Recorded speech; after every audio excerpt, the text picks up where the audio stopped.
నమస్కారం వీవర్స్.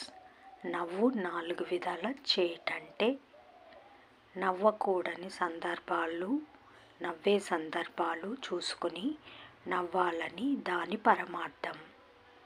ఆవేదనతో తనకు జరిగిన అవమానాన్ని పంచుకుంటున్నప్పుడు నవ్వకూడదు. అన్ని రకాలుగా ఓడిపోయిన వాణ్ణి, అవమాన భారముతో వెళ్ళిపోతున్న వాణ్ణి చూసి నవ్వకూడదు. ముఖపరిచయమున్న స్త్రీని చూసి పురుషుడు పలకరింపుగానే నవ్వాలి కానీ అతిగా నవ్వకూడదు. గురువుల వద్ద పూజాదికాల సమయములో అధికంగా నవ్వకూడదు. వివాహమైన పరస్త్రీ పరపురుషులు కూడా ఒకరితోనొకరు నవ్వులాటలాడుకోరాదు.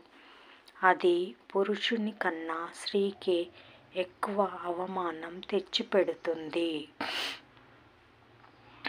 తన ఇంద్రియాలని